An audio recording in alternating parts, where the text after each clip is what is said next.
7 बेहद रोचक व शिक्षाप्रद पौराणिक कथाएं। पौराणिक गाथा 9 जन्मेजय का सर्प मेघ यज्ञ। एक बार राजा परीक्षित किसी तपस्वी आर्षि का अपमान कर देते हैं। आर्ष और क्रोधित हो उन्हें सर्पदंश से मृत्यु का श्राप दे देते हैं। बहुत सावधानियां रखने के बावजूद आर्षिवाणी अनुसार एक दिन फूलों की टोकरी में कीड़े के रूप में छुपे तक्षक नाग के काटने से परीक्षित की मृत्यु हो जाती है। जब राजा परीक्षित के पुत्र जन्मेजय, पांडव वंश के आखिरी राजा, को पता चलता है कि सांपों के राजा तक्षक नाग के काटने से उनके पिता की मृत्यु हुई है, तो वे प्रतिशोध लेने का निश्चय करते हैं। जन्मेजय सर्प मेघ यज्ञ का आह्वान करते हैं, जिससे समस्त पृथ्वी के सांप एक के बाद एक हवन कुंड में आकर गिरने लगते हैं। सर्प जाति का अस्तित्व खतरे में पड़ता देख तक्षक नाग सूर्यदेव के रथ में जा लिपटता है।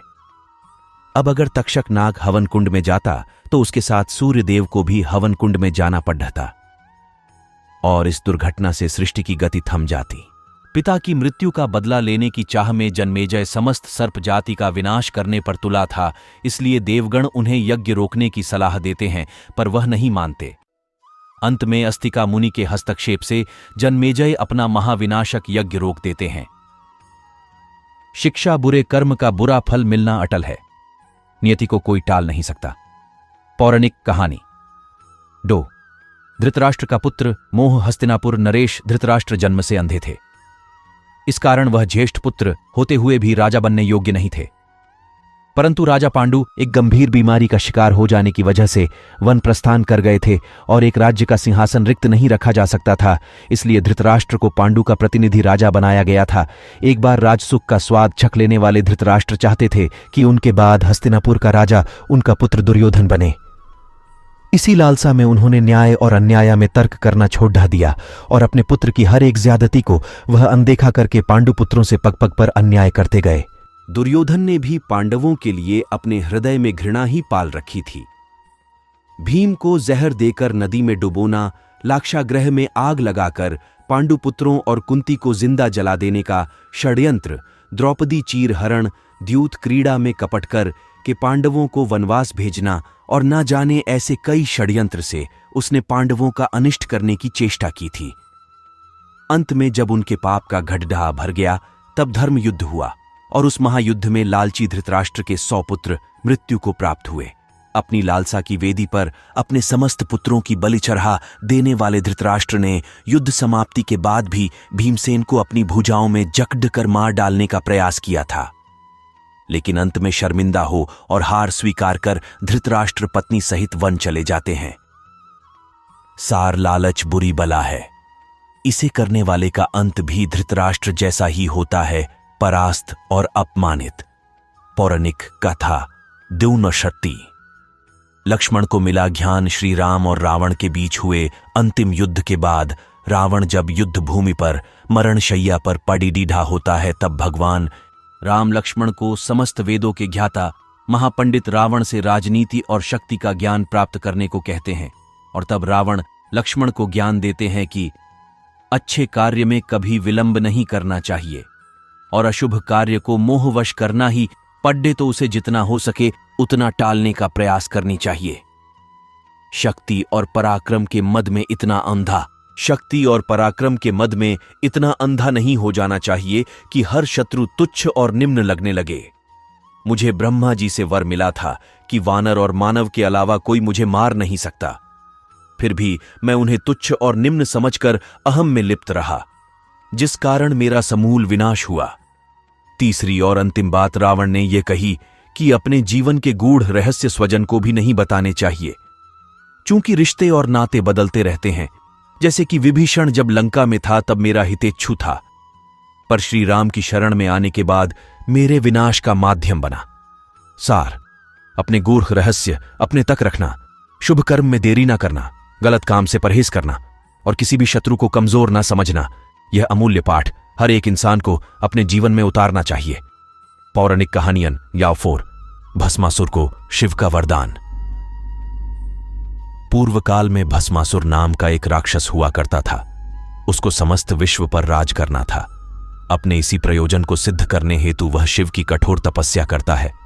अंत में भोलेनाथ उसकी बरसों की गहन तपस्या से प्रसन्न होकर उसके सामने प्रकट होते हैं। शिव उसे वरदान मांगने के लिए कहते हैं। तब भस्मासुर अमरत्व का वरदान मांगता है। अमर होने का वरदान सृष्टि विरुद्ध विधान होने के कारण शंकर भगवान उसकी यह मांग नकार देते हैं।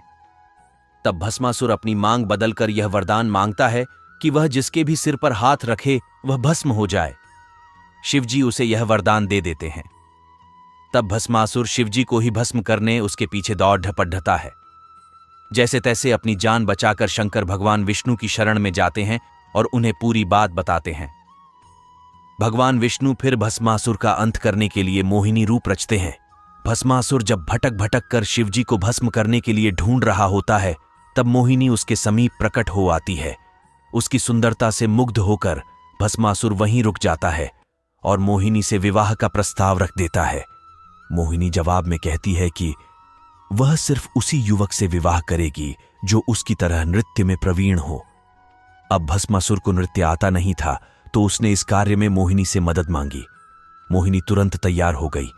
नृत्य सिखाते सिखाते मोहिनी ने अपना हाथ अपने सिर पर रखा और उसकी देखा। देखी भस्मासुर भी शिव का वरदान भूलकर अपना ही हाथ अपने सिर पर रख बैठा और खुद ही भस्म हो गया। इस तरह विष्णु भगवान की सहायता से भोलेनाथ की विकट समस्या का हल हो जाता है। सार ज्ञान और दान सुपात्र को ही देना चाहिए। पौराणिक कथायन इन हिंदी। पाएं कर्ण की निष्ठा। एक राजपुत्र होते हुए भी कर्ण सूत पुत्र कहा गया। कर्ण एक महान दानवीर था। अपने प्रण और वचन के लिए कर्ण अपने प्राणों की भी बलि दे सकता था। पांडवों की शिक्षा खत्म होने के बाद आयोजित रंगभूमि में आकर कर्ण अर्जुन को ललकारता है कि अगर वह संसार का सर्वश्रेष्ठ धनुर्धर है तो उससे मुकाबला करके सिद्ध करे। कर्ण एक सूत के घर पला बढ़ा होता है, इसलिए उसे सूत पुत्र समझकर अर्जुन से मुकाबला नहीं करने दिया जाता है। पांडवों के प्रखर विरोधी दुर्योधन को यहां एक अवसर दिखता है और वह फौरन कर्ण को अंग देश का राजा घोषित कर देता है और कर्ण को अपना मित्र बना लेता है। दुर्योधन के इस कृत्य से कर्ण के दुखते घावों पर मरहम लग जाता है, लेकिन समय सीमा खत्म होने के कारण रंगभूमि में कर्ण अर्जुन का मुकाबला टल जाता है। पांडवों और कौरवों के अंतिम निर्णायक युद्ध के पहले भगवान कृष्ण कर्ण को यह भेद बताते हैं कि तुम एक पांडव हो और कुंती के ज्येष्ठ पुत्र हो। इस रहस्य को जानकर भी कर्ण अपने मित्र दुर्योधन से घात करके अपने भाइयों की ओर नहीं जाता है। दिव्य कवच कुंडल के साथ कर्ण अजेय था और महाभारत के युद्ध में पांडव कभी उसे परास्त नहीं कर पाते। अतः इंद्रदेव उससे सुबह स्नान के समय ब्राह्मण स्वरूप में आकर दान में कवच कुंडल मांगते हैं। पिता सूर्यदेव द्वारा दिखाए गए स्वप्न से कर्ण को यह बात पहले ही झांत हो जाती है कि इंद्रदेव उसे रूप बदलकर कवच कुंडल मांगने आएंगे, पर फिर भी दानवीर कर्ण ब्राह्मण रूपी इंद्रदेव को खाली हाथ नहीं लौटता और उनकी मांग पूरी करता है। इंद्रदेव कवच कुंडल के बदले में कर्ण को एक शक्ति अस्त्र प्रदान करते हैं, जिसका इस्तेमाल सिर्फ एक बार किया जा सकता था और उसका कोई काट नहीं था। युद्ध के दौरान भीम का पुत्र घटोत्कच कौरव सेना को तिनकों की तरह उड्डाए जा रहा था। उसने दुर्योधन को भी लहूलहान कर दिया। तब दुर्योधन सहायता मांगने कर्ण के पास आया। कर्ण शक्ति अस्त्र सिर्फ अर्जुन पर इस्तेमाल करना चाहता था, पर मित्रता से विवश होकर उसने वह अस्त्र भीम पुत्र घटोत्कच कर चला दिया और उसका अंत कर दिया, और इस तरह अर्जुन सुरक्षित हो गया। अपने साथ दो दो शापों का बोझ लेकर चल रहे कर्ण को यह बात पता थी कि जहां धर्म है वहीं कृष्ण होते हैं, और जहां कृष्ण है वहीं विजय भी होती है। फिर भी उसने न दुर्योधन के एहसान भूलकर उससे घात किया और ना ही अपनी दानवीरता से कभी पीछे हटा। सार हो सके तो किसी के आरणी मत बनो, और एक बार अगर किसी के आरणी बन ही जाओ तो आर्ण चुकाने में आनाकानी मत करो। अगर कोई कुछ मांगने आए तो उसे निराश नहीं करना चाहिए, जितना संभवता हो उसकी मदद करनी चाहिए।